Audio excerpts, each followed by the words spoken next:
quero ler para a gente, aqui em Gálatas, no capítulo 5, apenas 2 versos. O primeiro está no verso 1 do capítulo 5, e o segundo é o verso 13, que dizem assim, e de maneira antitética, cada um deles. O verso 1 de Gálatas 5 diz: para a liberdade foi que Cristo nos libertou. Permanecei, pois, firmes, e não vos submetais de novo a jugo de escravidão. E o verso 13 diz: porque vós, irmãos, fostes chamados à liberdade, porém não useis da liberdade para dar ocasião à carne. Sede antes servos uns dos outros pelo amor. Esse contexto aqui de Gálatas, você lê o que vem no contexto antecedente, quem conhece um pouquinho da história circundante da epístola, sabe que o que pesava dramaticamente no meio daquela comunidade cristã gentílica, mas que sofria uma influência pesada dos judaizantes, daqueles que vinham de Jerusalém, com a intenção, como diz Paulo, de espreitar a liberdade que eles tinham em Cristo, trazendo consigo leis judaicas, mandamentos, obrigações de circuncisão, de obediência àquela agenda já morta, zumbificada na cruz por Jesus, e que eles queriam impor sobre esse grupo de pessoinhas, de cristãs, de discípulas que estavam vivendo na região frigiogálata. E Paulo teve lutas enormes em relação a isso. Essa é uma carta na qual ele faz enfrentamentos veementes, dentre cujos enfrentamentos, inclusive, a Pedro.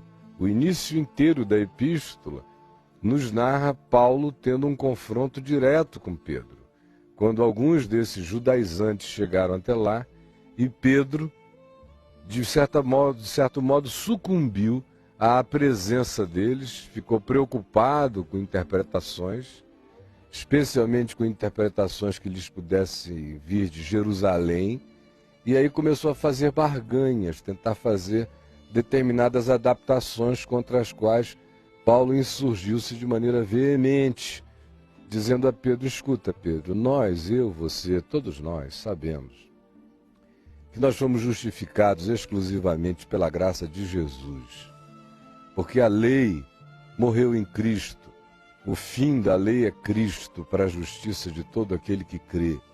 E hoje a nossa obediência é obediência por fé ao Evangelho, e não aos pesos, nem às regras, nem às tábuas de pedra de Moisés, nem às leis cerimoniais dos judeus. Todas essas coisas eram sombras daquilo que havia de vir.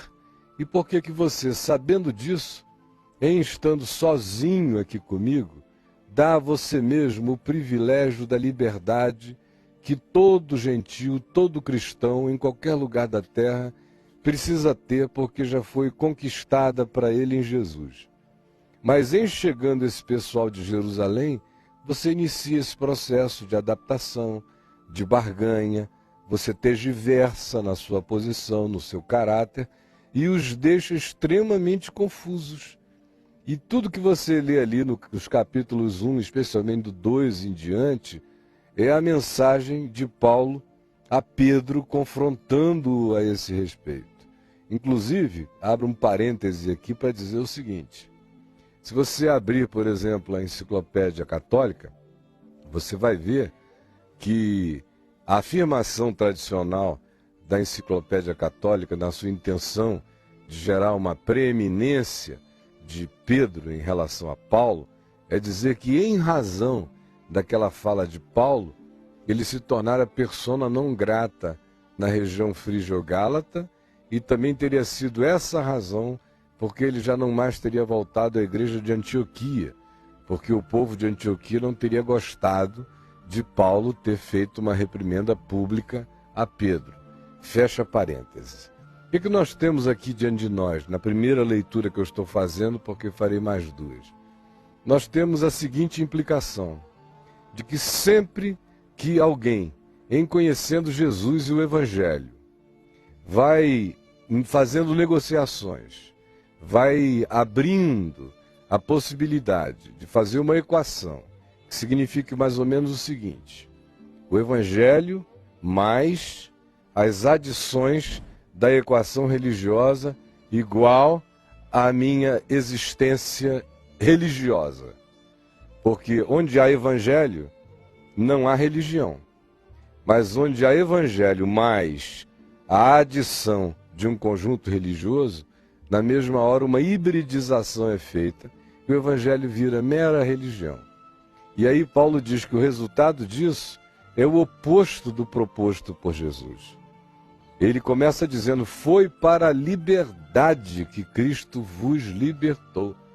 Não vos ponhais, pois, outra vez em jugo de escravidão. É por isso que no verso 13, ele outra vez afirma que foi para a liberdade que Cristo nos libertou e diz: mas não se aproveitem dessa liberdade para darem ocasião à carne. E nesse dar ocasião à carne, ele está estranhamente chamando de a carne aqui nesse contexto todas essas subserviências, essas obediências, essa submissão a esse conjunto de esmagamentos da lei imposto sobre os indivíduos e que aparentemente trazem consigo a ideia de que o Evangelho não seria suficiente pela sua leveza, pela sua proposta de que a obediência seja fruto do constrangimento do amor de Cristo em nós, em amor, o que nos leve, portanto, a não transgredir a lei, porque o amor à lei não transgride, como o próprio Paulo aqui diz. E Paulo afirma que o indivíduo que se deixa impor e se deixa acachapar por essa noção que não é apenas evangelho, mas carrega como agregamento esses valores todos exteriores de um moralismo e de um legalismo que na cruz morreram, paradoxalmente, o que se gera dentro dele é libertinagem. E esse é um fenômeno psicológico absolutamente compreensível. Quanto mais você imponha na crosta do consciente do indivíduo esses pesos, essas rochas, se na interioridade não houver o conteúdo absolutamente denso do Evangelho, essa coisa inteira desaba uma hora, isso vira um vulcão. O magma do inconsciente se convulsiona, chega uma hora que ele rompe essa crosta, e aquilo que tinha aparência de legalismo, aparência de usos, costumes, tradições, de súbito arrebenta, e a gente leva sustos extraordinários, de modo que o princípio é um e o princípio é simples. Quanto mais imposição formal e legal da lei na consciência humana, mais vazio de conteúdo fica o inconsciente humano, e o resultado disso são explosões diametralmente opostas ao proposto. De um lado a lei vem e nos sugere que pela lei a gente se santifique, a gente se comporte, ela propõe um behaviorismo pelo medo.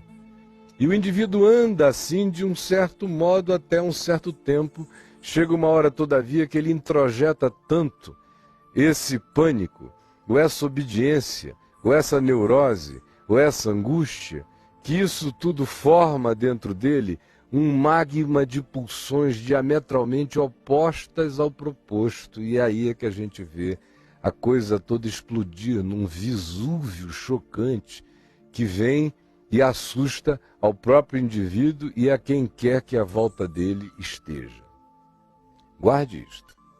O segundo texto que eu quero ler para nós está aqui na carta de Paulo aos Colossenses. É extremamente parecido com este, mas tem nuances e sutilezas diferentes. Colossenses, capítulo 2, do verso 16 ao verso 23. Ninguém, pois, vos julgue por causa de comida e bebida, ou de festa, ou de lua nova, ou de sábados, porque tudo isso tem sido sombra das coisas que haviam de vir. porém o corpo é de Cristo. Ninguém se faça árbitro contra vós outros, pretextando humildade e culto aos anjos, baseando-se em visões, enfatuado sem motivo alguma na sua mente carnal, e não retendo a cabeça, que é Cristo, da qual todo o corpo, suprido e bem vinculado por suas juntas e ligamentos, cresce o crescimento que procede de Deus.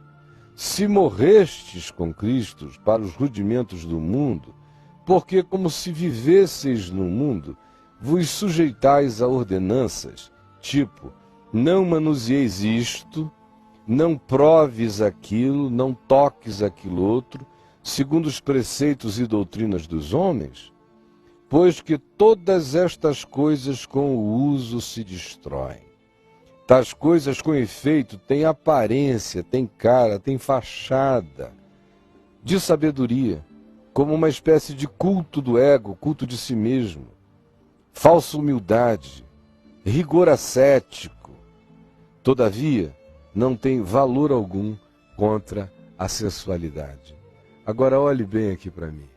No primeiro contexto, lá em Gálatas, a imposição carrega uma formalidade pesada dos judaizantes que vinham de Jerusalém. Aqui, a sutileza tinha misturado já dois elementos. Primeiro, era o elemento ainda de todas as formalidades e cerimônias dos judeus. Ele menciona sábados, dias de festas, são heranças judaicas. Mas um híbrido mais sutil tinha se formado com o gnosticismo, que era uma filosofia vigente à época, dicótoma, dualista, que dizia que a matéria era má e que o espírito era bom. E ali, sutilmente, em Colossos, eles juntaram todas as formalidades dos cultos à exterioridade, da purificação do exterior dos judeus, com essa consciência subreptícia do gnosticismo, que gerou aquilo que Paulo aqui chama de rigor ascético.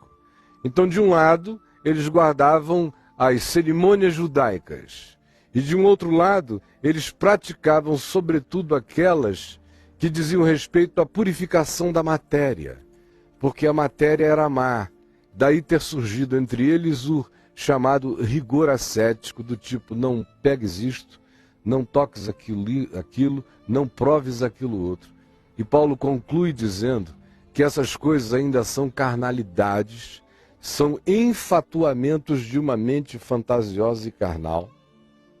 É uma falsa humildade, é um culto egótico e que não tem nenhum valor contra a sensualidade.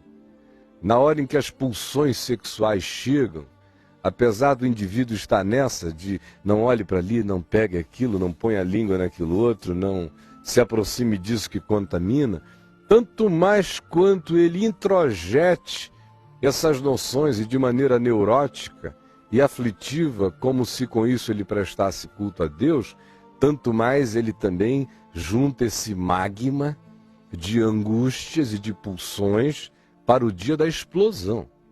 E sempre chega esse dia da explosão, e é Paulo quem diz isso aqui num vaticínio inapelável, dizendo: estas coisas com efeito têm aparência de sabedoria, como o culto de si mesmo e o rigor ascético, mas não tem nenhum valor quando a pulsão sensual se manifesta.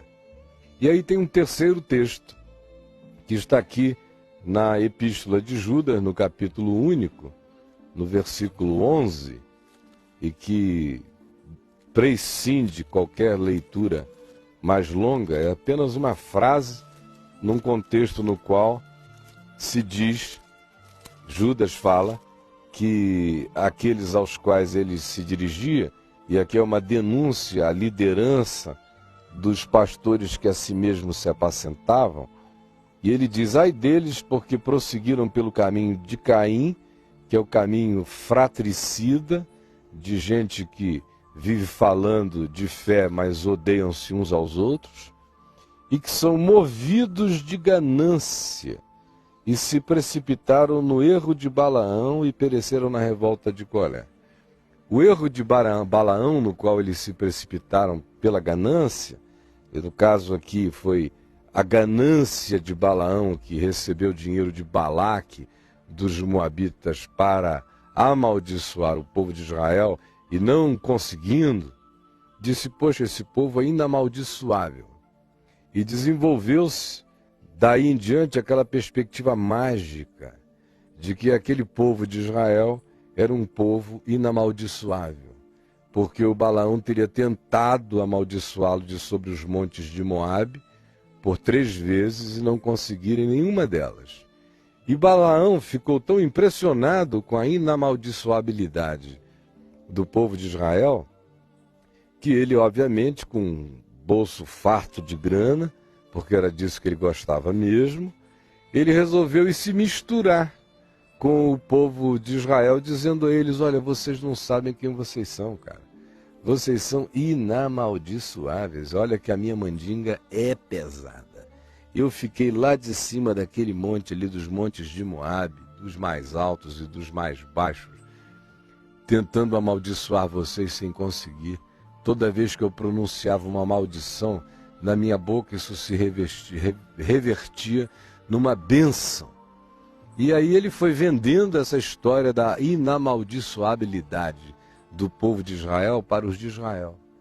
E o que ocorreu é que o povo de Israel ficou profundamente ensoberbecido, enfatuado, envaidecido da sua inamaldiçoabilidade, desse poder que os guardava, dessa aura especial que os protegia, e acolheram a Balaão entre eles, que se tornou uma figura popularíssima do dia para a noite. E aí iniciou-se um sincretismo entre esse Balaão, que agora anunciava essa confissão positiva aos filhos de Israel. Olha, contra vocês não há maldição, é impressionante. Vocês são o povo de Deus, vocês têm a marca. Vocês são o povo rema. Vocês de fato são os caras que Deus escolheu para mal nenhum acontecer. E incitou neles uma espécie de teologia da prosperidade. Isso foi gerando uma lassidão, foi gerando um descuido, foi produzindo um culto de si mesmo também no povo de Israel, dizendo, ora, Deus já nos abençoou e nós estamos livres para vivermos o que nós quisermos viver, porque nem o bruxo Balaão conseguiu nos amaldiçoar. Aí o texto de Números 22 nos diz que assim procedendo, Balaão induziu os filhos de Israel a se prostituírem e a se corromperem com a prostituição. Porque já que eles tinham poder nas palavras deles, eles eram inamaldiçoáveis, eles carregavam uma aura especial. Havia uma promessa que estava sobre eles, que bastava eles serem o que eles eram segundo a sigla do seu pertencimento. Na mesma hora abriu-se dentro deles uma cunhazinha que foi se transformando numa avenida, numa highway de desgraças. E o próximo passo foi a licenciosidade, foi a concessividade, e Balaão já carregava consigo todo esse culto ao dinheiro, essa ganância, e se tornou ávido de vender essa ideia, e sabe Deus o que ele não ganhou com isso também? Sabe Deus que tipo de vínculos, que subcongregação supersticiosa sobre o seu alto poder não foi desenvolvido ali? O fato é que não muito tempo depois, o povo de Israel tinha caído num espírito da magia, de um lado, e de um outro lado, da licenciosidade, da concessividade sexual, que os fez mergulharem de cabeça na prostituição. Agora olha aqui para mim, preste bastante atenção. O que eu quero falar com você hoje, talvez o programa inteiro nos fale a respeito disso, é que essa estatística que nós vamos ver aqui retrata de maneira numérica, com perfis técnicos, exatamente aquilo que pela Escritura eu acabei de dizer a vocês. Retrata esse quadro do povo evangélico no país. De um lado, nós temos aqueles que vivem dos formalismos das obediências, segundo os Gálatas. E você inclua nesses grupos aí, tanto os reformados das doutrinas exatas e ortodoxas, quanto também os pentecostais históricos e clássicos, das obediências aos usos e costumes e doutrinas. O resultado é que eles ficam sem a liberdade em Cristo, de um lado, e de um outro lado, eles caem numa carnalidade de obediência a essas formalidades, que são carnais todas elas, e são contra a cruz de Cristo, e o que daí decorre é que isso não produz a liberdade de consciência em Jesus que nos faz viver uma vida santificada segundo Deus por amor e com saúde interior. Isso apenas soca, pisa, introjeta uma quantidade enorme de mandamentos cumpridos pela imposição comportamentalista, behaviorista, ou atormentada, ou neurótica, ou panicada, até o dia e até a hora em que essa coisa toda eclode, que esse negócio todo explode e vem à nossa cara. E já faz décadas que eu assisto o derramar dessas lavas nesse perfil que eu acabei de descrever. Décadas. Se você vai lá ao meu site, você vê aquilo que 20 anos antes daquele site surgir, eu já via para todo lado. E me assustava com a constatação de que era exatamente assim. De outro lado, a gente tem o que Paulo disse aos Colossenses, com aquela sutileza que pretende ser alguma coisa um pouco mais delicada, que apenas diz que você tem que viver uma vida com rigores ascéticos. É aquele eticismo que a gente vê boa parte dos evangélicos fazendo, do tipo, não tenha contato com determinadas pessoas, evada-se de determinados ambientes, o que importa é a frequência ao culto. Se você anda com Deus, desenvolva na sua mente uma perspectiva de fé bem carismática, de um subjetivismo carregado de muitas visões, de muito carismatismo, de muita profecia. E isso tudo tem uma aparência de santidade extraordinária. E aí não dá nem para dividir, definir exatamente o grupo denominacional, porque essa perspectiva pervade praticamente todos os grupos. Mas Paulo conclui dizendo: ela, todavia, não tem nenhum valor contra a sensualidade, contra a bundinha, contra o peitinho, contra o saculejo, contra a pulsão quando bate e enlouquece o homem ou a mulher. Ao contrário, ele vive tantos anos e ela também, de tanta negação, não olha para lá, não pega aqui, não toca aquilo, não transa assim não, tem que ser missionary position, isso e aquilo, aquilo outro, que no dia que o bicho pega, ninguém segura, não tem nenhum valor contra a sensualidade. E por último, a gente tem esse perfil neopentecostal de Balaão, mágico, cheio de palavras de ordem, cheios de macumba mesmo, de passa pelo coraçãozão do amor, entra na aliança da prosperidade conjugal, faz a corrente mágica do sucesso familiar, adquira a aliança do casamento certo, leve para casa o pozinho ou o perfume do encantamento. Tudo isso coisa de Balaão entre nós. E aí vai gerando uma licenciosidade extraordinária, porque o elemento mágico não produz caráter. Só a palavra produz caráter. O elemento mágico produz magia. E o mundo da magia se serve de qualquer elemento. Tudo aquilo que me faça alcançar os meus fins, não importa que coisas sejam essas como meios. O interesse é atingir meus fins. E o resultado é que eu fico absolutamente fragmentado, eu fico sem caráter, sem consistência, sem consciência. E a pesquisa que a gente vai ver daqui a pouco revela exatamente esses perfis, com uma clareza extraordinária, mostrando que o diagnóstico da Bíblia é absolutamente infalível no que diz respeito ao resultado psicológico que essas falácias, que esses enganos, que esses eixos enganosos e divorciados da pureza e da simplicidade do Evangelho produzem em nós. Porque o Evangelho não é convite para obediência formal a nenhuma lei, porque o fim da lei é Cristo.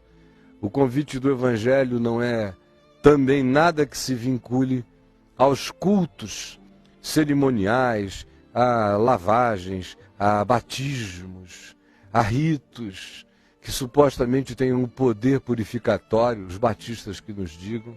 No final, não tem nenhum valor contra a sensualidade.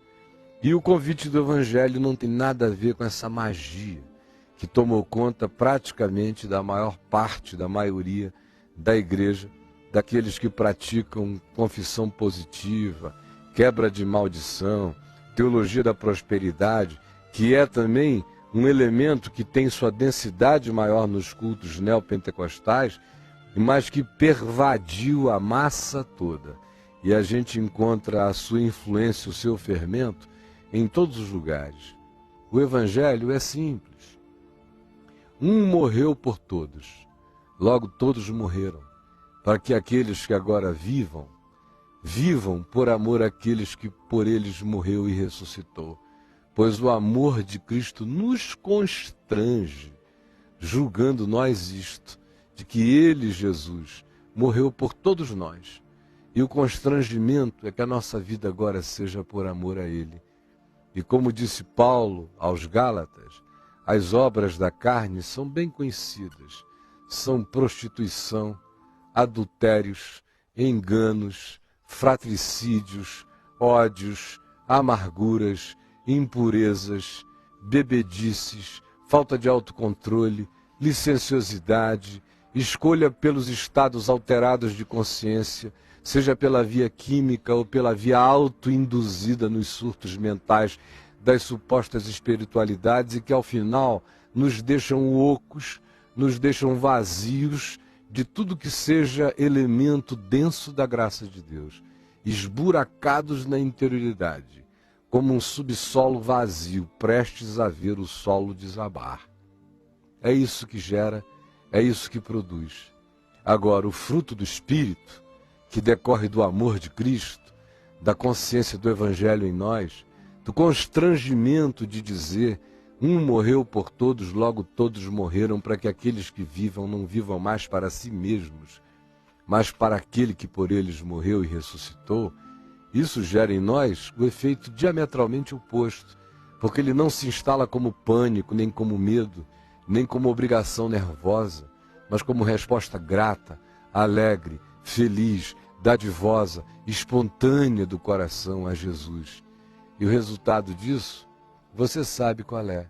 O fruto do Espírito é amor, é alegria, é paz, é bondade, é benignidade, é mansidão e é domínio próprio. E contra essas coisas não há lei. E quem assim vive não introjeta neuroses, nem pânicos, nem obediências nervosas, fadadas a explodirem logo logo, gerando o ser antitético em relação àquilo que a pessoa desejava ser. Porque de um lado, ela veste-se dessa crosta de pseudo-obediências, enquanto dentro dela, ela fica nessa vaziez, nessa oquidão profunda. Incansavelmente se repete. Quantas vezes você mesmo já caiu nesse buraco? Ai, meu Deus, que coisa! Mais uma vez, para cumprir o versículo bíblico, o justo cairá 7 vezes, mas o Senhor o levantará de todas. Mas é muita queda no buraco, é ou não é? Mas em cima é tudo Pleasantville. E a pastorada não quer que ninguém veja, não quer discutir o assunto, é um tabu. Quando eu dizia essas coisas no curso de 30 anos do meu ministério, tinha gente que quase virava o ouvido para o lado. Eles não diziam nada porque eu tinha me tornado uma espécie de ente-dogma do consumo evangélico.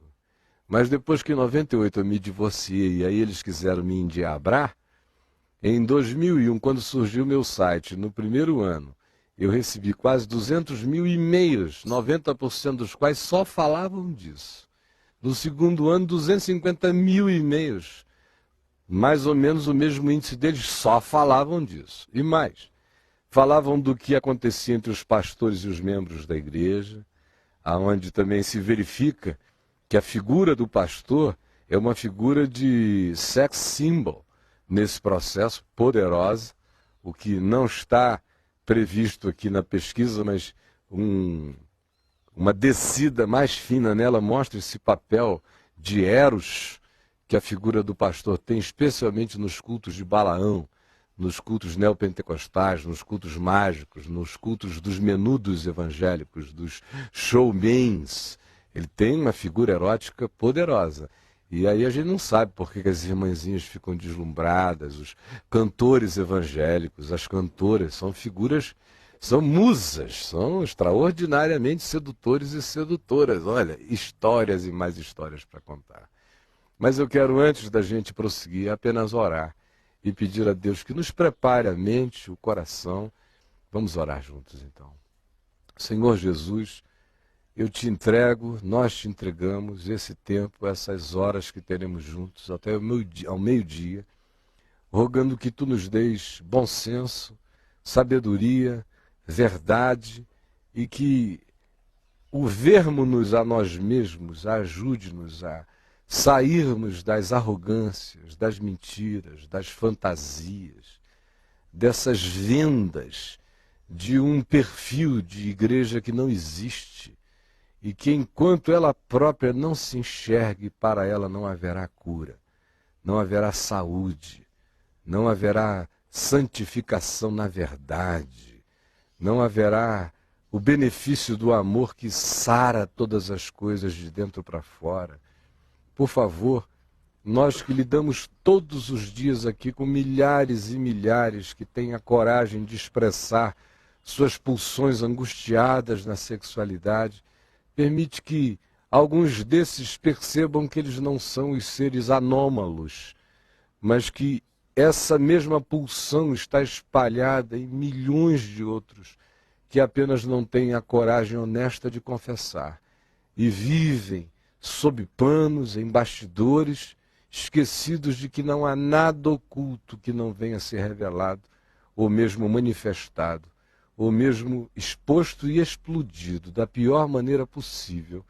Eis a razão porque entre nós há tantos choques, tantos sustos, tantos escândalos e cada vez mais em número aterrador, a ponto de que nós já estamos ficando cínicos, insensíveis, já estamos assimilando a tragédia como golpe de sorte da nossa própria existência.